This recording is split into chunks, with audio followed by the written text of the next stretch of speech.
오늘 우리에게 주시는 하나님의 말씀은 시편 90편 13절로 17절의 말씀과 로마서 8장 28절의 말씀입니다.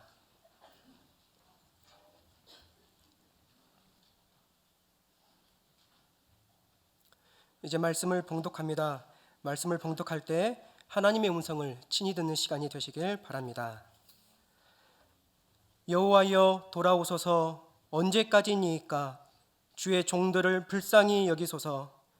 아침에 주의 인자하심이 우리를 만족하게 하사 우리를 일생 동안 즐겁고 기쁘게 하소서. 우리를 괴롭게 하신 날수대로와 우리가 화를 당한 연수대로 우리를 기쁘게 하소서. 주께서 행하신 일을 주의 종들에게 나타내시며 주의 영광을 그들의 자손에게 나타내소서. 주 우리 하나님의 은총을 우리에게 내리게 하사 우리의 손이 행한 일을 우리에게 견고하게 하소서. 우리의 손이 행한 일을 견고하게 하소서. 로마서 8장 28절의 말씀입니다. 우리가 알거니와 하나님을 사랑하는 자 곧 그의 뜻대로 부르심을 입은 자들에게는 모든 것이 합력하여 선을 이루느니라. 아멘. 오늘은 고난을 한번 생각해 보려고 합니다. 묵상하는 중에 이 고난에 대한 말씀이 마음에 깊이 이제 와닿아서 이 고난을 우리가 한번 나눴으면 좋겠다 생각을 해봤습니다. 하나님을 믿으면 우리의 삶은 괴로움이 사라지고 행복해지는가? 이 질문 여러분 어떻습니까? 하나님을 믿으면 우리의 삶 속에서 고난은 사라지고 행복해진다. 정말 그럴까라고 하는 이 질문은 우리 신앙생활에 있어서 뗄래야 뗄 수 없는 평생의 질문이 될 것입니다. 아마 예수를 새로 믿기로 작정을 하고 예배당에 찾아오신 분들은 정말 예수를 믿으면 고난이 사라지고 행복의 순간들이 이어질 것이다 라고 하는 기대를 혹 가지고 오시는 분들도 계시겠지만 분명히 말씀드리고 싶은 것은 여기서 설교를 하는 목사조차도 이 질문은 평생 마음에 안고 살아가는 풀어야 하는 문제다라고 하는 겁니다. 그러니까 이 질문은 그렇게 단순하지가 않다라고 하는 것이죠. 훨씬 중요한 문제가 이 단순한 질문 속에 담겨져 있습니다. 하나님을 믿으면 우리의 삶은 괴로움이 사라지고 행복해지는 것일까? 이 질문은 사람들의 신앙의 형태를 다르게 만드는 매우 중요한 질문입니다. 더 정확히 표현을 하자면 이 질문 자체가 우리의 신앙을 다르게 만드는 것이 아니라 이 질문에 대한 대답이 신앙의 형태를 각각 다르게 만들어 놓는다라고 하는 것입니다. 우리의 그 막연한 신앙 중에 신앙 속에 우리가 바라는 그런 그 소망은 대체적으로 이렇습니다. 예수를 잘 믿으면 하나님께서 우리의 삶의 고난을 없애주시든지 아니면 양보해서 조금 제하여 주시든지 그렇게 해주시고 또 언제나 기쁨으로 가득 차도록 우리의 삶을 이끌어 주실 것이다 라고 하는 그런 소망이 있습니다. 그런 마음이 있어서 우리가 하나님을 늘 붙들고 의지하고 그렇습니다. 또 실례로 시편 16편 17절과 같은 말씀 이런 비슷한 말씀은 굉장히 많이 있는데 한번 제가 읽어드리면 이렇습니다. 주께서 생명의 길을 내게 보이시리니 주의 앞에는 충만한 기쁨이 있고 주의 오른쪽에는 영원한 즐거움이 있나이다. 그러니까 우리 주님과 함께 동행하면은 충만한 기쁨과 영원한 즐거움이 우리에게 늘 깃든다라고 하는 이제 그러한 말씀이죠. 조금 전에도 얘기했지만 이러한 비슷한 말씀은 성경에서 굉장히 많이 찾아볼 수가 있습니다. 그래서 우리들의 그 믿음 가운데 주님이 함께 하시면 그리고 우리의 믿음이 바로 서기만 한다면 우리는 기쁨과 그리고 즐거움, 영원한 즐거움이 우리의 삶 속에 있을 것이다 생각을 합니다. 그런데 여러분 한편으로 보면 하나님과 평생을 동행했다라고 자타가 공인하는 야곱과 같은 사람. 그래서 이 야곱의 믿음이 훌륭해서 나중에 하나님이 이스라엘로 이름을 바꿔주셨잖아요. 그 야곱과 같은 사람은 바로 앞에서 애굽의 바로 왕 앞에서 자기를 소개할 때 내 나이가 130살입니다. 그러면서 자기를 뭐라고 소개하냐면은 험악한 세월을 살았다. 그렇게 고백을 하죠. 창세기 47장 9절에 이렇게 섬세하게 표현을 해주고 있습니다. 야곱이 바로에게 아뢰되 내 나그네 길의 세월이 130년이니이다. 내 나이가 얼마 못 되니 우리 조상의 나그네 길의 연조에 미치지 못하나 험악한 세월을 보내었나이다. 130살인데 험악한 삶을 살았습니다 하는 얘기죠. 그런데 여러분, 이것은 우리의 요즘 말로 이제 그 바꿔서 표현하면 이런 겁니다. 내 나이 130살이요. 그런데 그렇게 행복하지 못했어. 그런 거죠.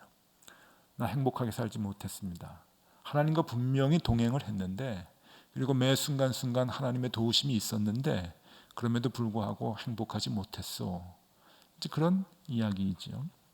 자, 그러면 이것은 무슨 차이일까 하는 거예요. 어떤 시각 차이가 있기 때문에 이렇게 우리가 인생에 대해서 달리 기대하고 또 달리 표현할 수 있는가 하는 겁니다. 대체로 신앙인에게 있어서 고난이라고 하는 것을 생각을 할 때 신앙의 형태에 따라서 세 가지로 나뉘게 됩니다. 아니, 어쩌면 거꾸로일 수 있습니다. 세 가지로 나뉘기 때문에 고난을 세 가지로 생각할 수도 있는 거죠.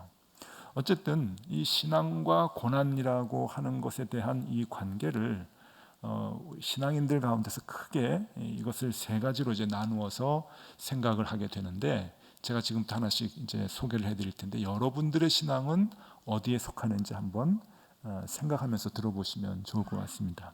첫 번째 신앙의 형태는 하나님을 믿으면 괴로움과 고난은 사라진다 하는 아주 단순한 생각이죠. 아주 심플합니다. 하나님을 믿으면 고난이 어디 있어? 고통이 어디 있어? 아픔이 어디 있어? 다 하나님이 없애주시지 하는 겁니다. 여러분, 이것이 어떻게 그런 무식한 신앙을 가지고 있는 사람이 있을까라고 생각이 들지만 아닙니다. 이런 생각을 갖고 있는 신앙인들이 꽤 많이 있습니다. 그리고 그렇게 많이 배우지요. 이런 것을 뭐 기복신앙이라고도 얘기하고 또 확대되면은 또 다른 표현도 이제 많이 하지만은 번영신학이다 뭐 이렇게도 얘기를 하지만은 영남신학대학의 김동건이라고 하는 교수님은 아주 재미있는 표현으로 이런 신앙을 얘기합니다. 이걸 뭐라고 얘기하냐면은 부적신앙이라고 얘기합니다.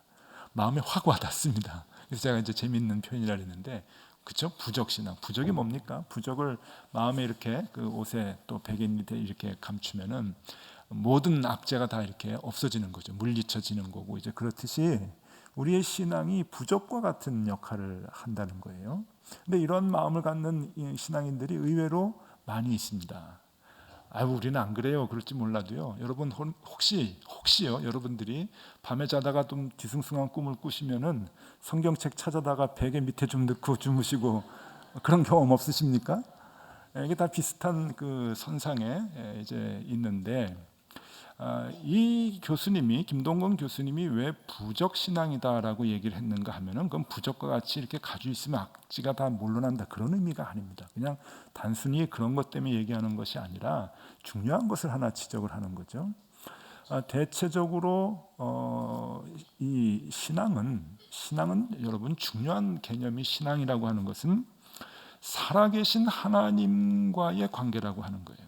그러니까 하나님보다는 우리가 더 중요하게 생각해야 될 것은 살아계시다라고 하는 거죠. 그게 중요한 거예요. 살아계신 하나님과의 유기적인 관계, 생명이신 거고 인격체이신 거예요. 그러니까 그 하나님이 우리의 상황 가운데서 이야기하시고 답을 주시고 우리를 이끌어 주시는, 인격적으로 우리를 인도해 주시는 그 하나님과의 관계를 갖지 못하고 부적신앙이라고 하는 것은 소유의 신앙이라고 하는 거예요.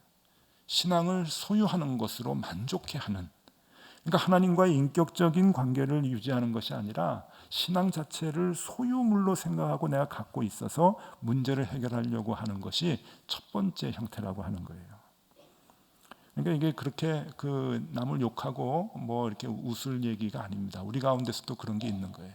신앙을 소유했는데 나는 왜 이렇게 어려움에 속하지? 내가 신앙인인데 예배드리는데 이렇게 생각을 하면은 하루하루 인격적인 하나님을 만나는 것이 아니라 나도 신앙을 소유하고 있다고 하는 거죠.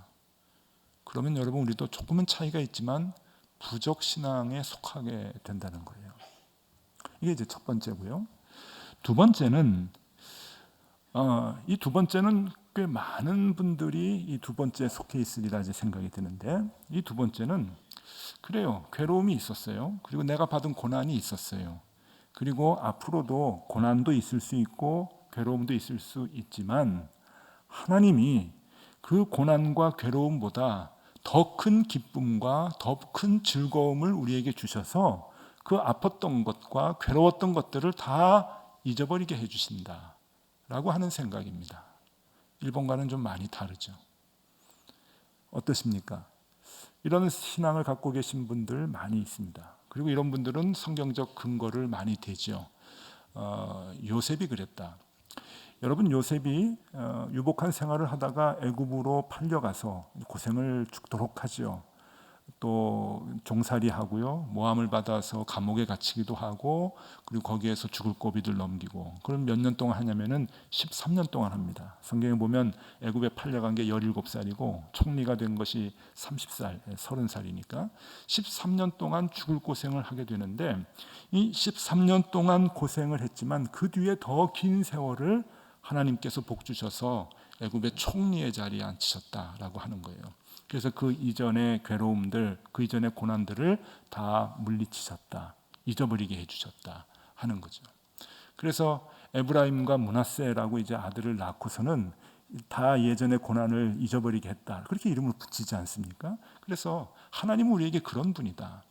욥과도 같이 모든 재산을 다 잃어버렸지만 하나님은 나중에 재산을 배로 더 많이 주셔서 그 옛날의 고통과 어려움들을 다 잊어버리게 하시는 분이다 라고 하는 거예요.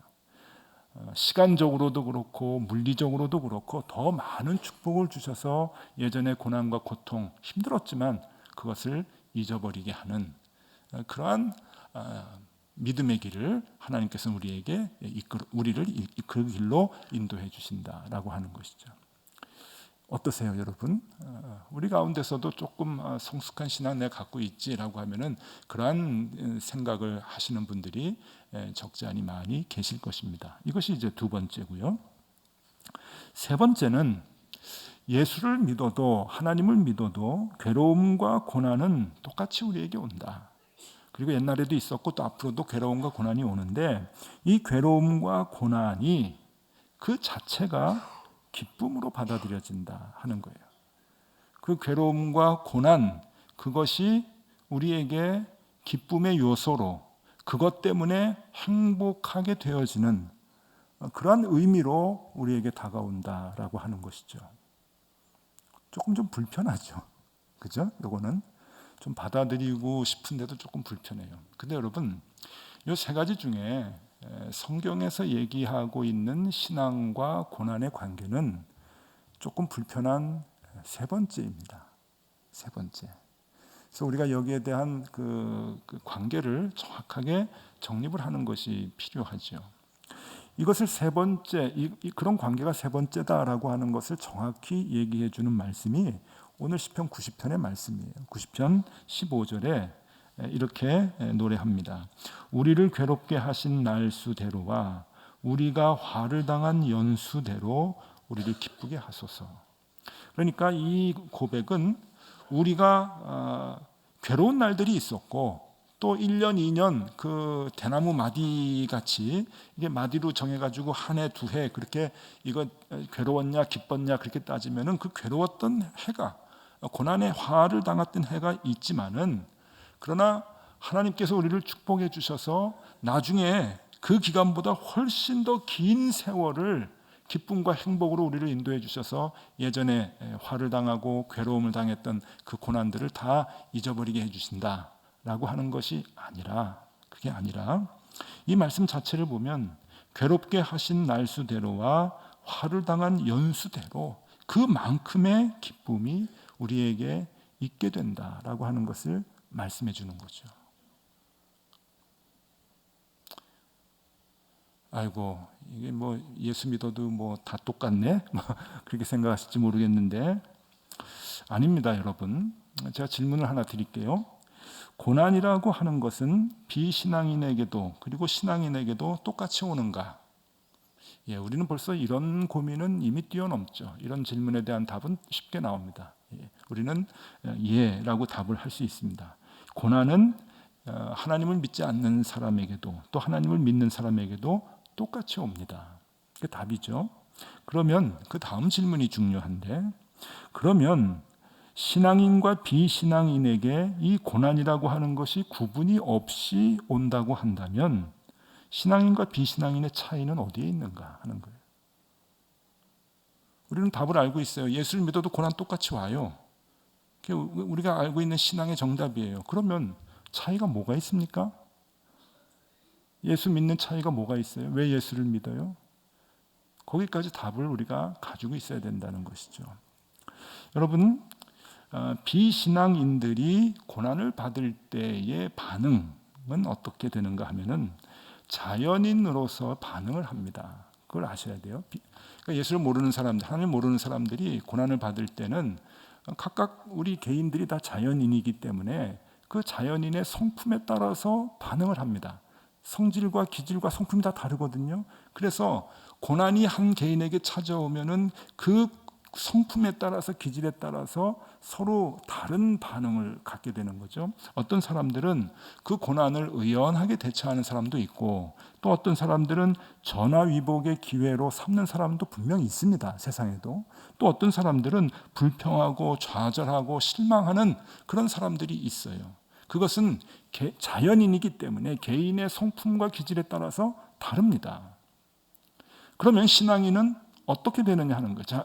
비신앙인들은 그런데 신앙인은 여러분 중요한 것이 신앙인 이전에 우리도 자연인이라고 하는 거예요.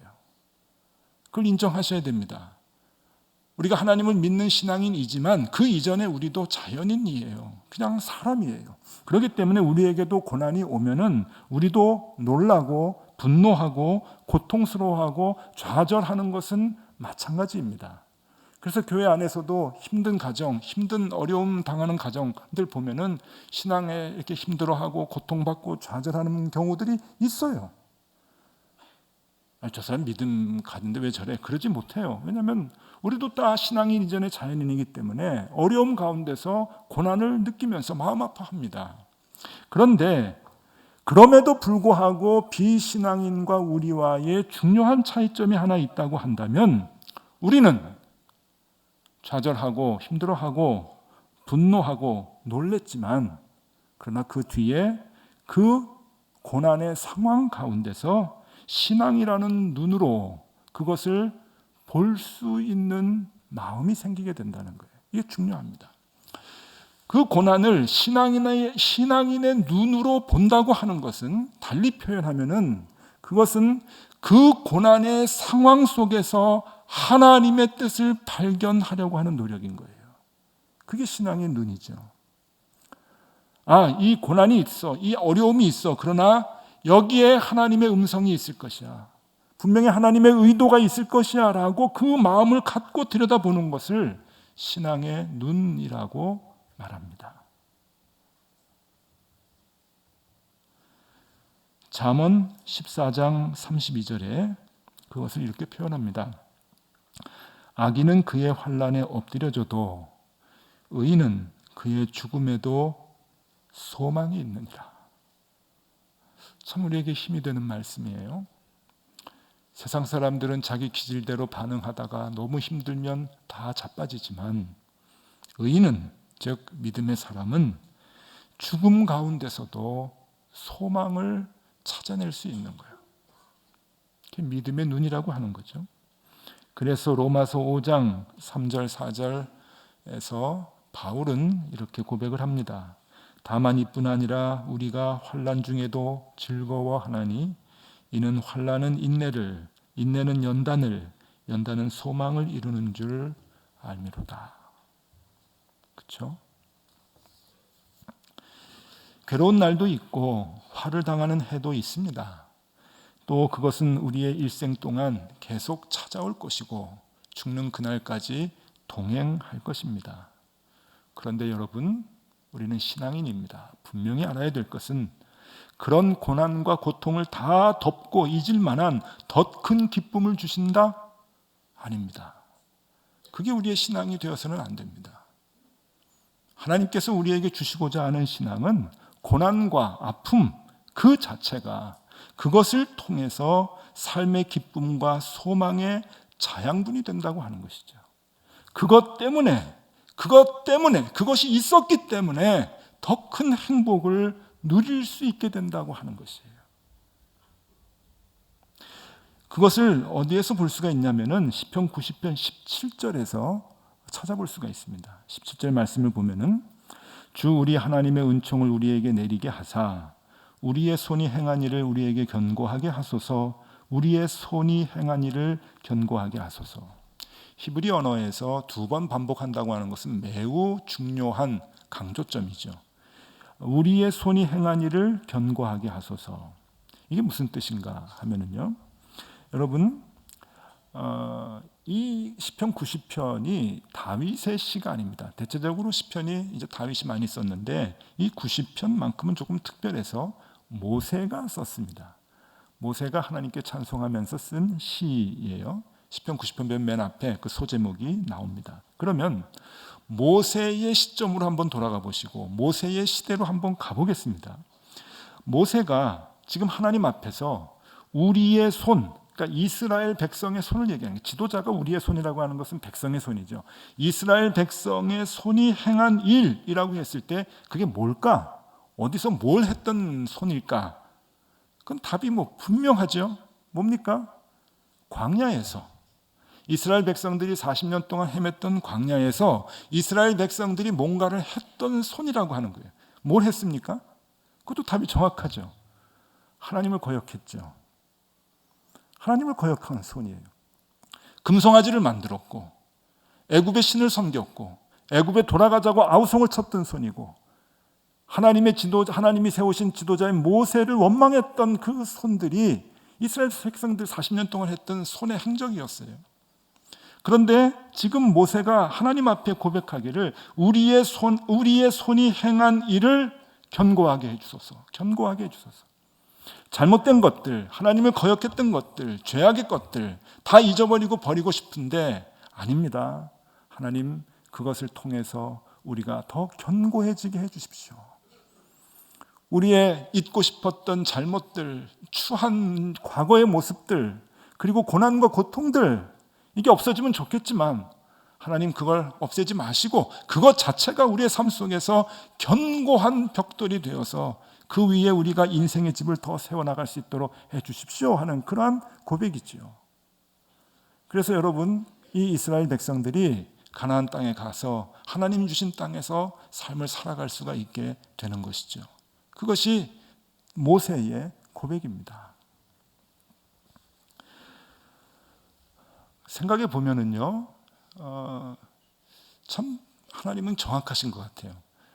모세를 하나님께서 이스라엘의 지도자로 삼으셔서 제일 중요했던, 그러니까 애굽에서 끌어내서 40년 동안 광야에서 고생하게 할 때 지도자로 세우셨잖아요. 근데 그 지도자로 세우기 위해서 하나님은 모세를 40년 동안 훈련시키셨어요. 그것도 똑같은 광야에서. 맞죠? 맞죠?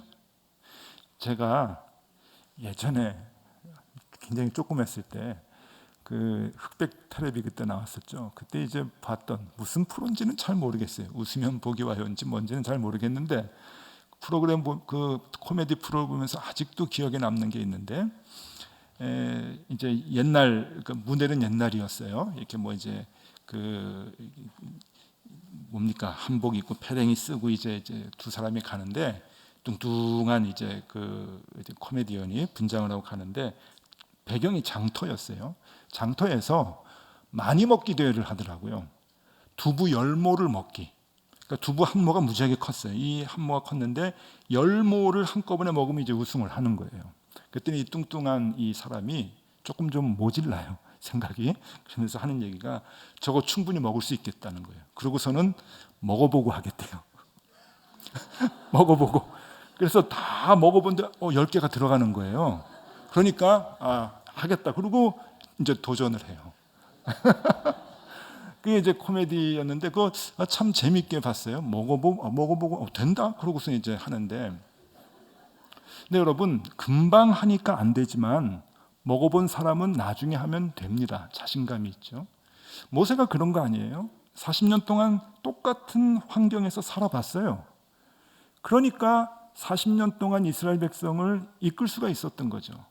다 예측이 되는 거잖아요. 여기서 뭐가 필요하고, 이쯤 되면 한 20년쯤 지나면은 무슨 고민이 있을 거고, 무슨 불만이 있을 거고, 다 해봤잖아요. 그러면 모세에게 있어서 40년 광야 생활, 도망가서 목동 생활을 했던 40년 광야 생활은 고난입니까? 아니잖아요. 그 경험이 있었기 때문에 나중에 지도자의 생활을 할 수 있었던 거 아니에요. 그걸 고난이라고 볼 수가 없는 거예요. 요셉의 13년의 애굽에서의 그 밑바닥에서의 고난들, 경험들, 이것이 있었기 때문에 총리로서 많은 사람들에게 칭송을 받으면서 나라를 다스릴 수 있었던 거 아닙니까? 그런 자양분이 되는 거잖아요. 하나님의 눈으로 내가 당하는 고난과 우리가 당하는 고통들을 볼 때 그 속에서 하나님께서 계획하고 계시는 의도와 의미를 캐낼 수만 있다고 한다면 그것은 우리에게 큰 신앙의 눈으로 다가오는 것이죠. 그래서 여러분 1번도 아닙니다. 하나님 믿으면 고난 없다? 아닙니다. 그러면 답이 없어요. 2번도 아니에요. 하나님 믿으면 옛날에 고난받았던 거, 고통받았던 거 다 잊어버리고 덮을 만큼 더 큰 성공을 주시고 행복을 주신다? 아닙니다. 우리의 당하는 고난, 고통 있었고 앞으로도 있을 수 있습니다. 그러나 그 가운데서 우리는 믿음의 눈으로 그것을 볼 수 있어야 돼요. 그래서 새 힘을 얻을 수 있어야 되고 그 가운데서 주님께서 주시고자 하는 소망을 우리가 찾을 수 있어야 합니다. 그래서 바울은 이렇게 얘기합니다. 로마서 8장 28절 우리가 알거니와 하나님을 사랑하는 자 곧 그의 뜻대로 부르심을 입은 자들에게는 모든 것이 합력하여 선을 이루느니라. 맞죠? 시를 하나 소개해드리고 오늘 말씀을 마치겠습니다. 맞춤 사랑이라고 하는 짧은 글이에요. 시는 아니고 이제 아침마다 묵상하면서 쓰는 짧은 글인데 함영복이라고 제가 잘 아는 목사님입니다. 후배 목사님인데 지금 이제 부산에서 이제 목회를 하는 젊은 목사님인데 마음이 참 맑아요. 맑고 참 깨끗합니다. 그래서 성경을 읽으면서 이런 그 짧은 묵상들을 이렇게 아침마다 이제 보내주는데 맞춤 사랑이라고 하는 것을 한번 여러분들에게 소개해 드리겠습니다. 나를 향한 하나님 사랑, 맞춤 사랑입니다. 모두를 향한 동일한 사랑도 있지만 각자에게 주시는 사랑은 맞춤 사랑입니다. 하나님 사랑 맞춤이기에 고통이 훈련일 수 있고 아픔이 화평일 수 있습니다.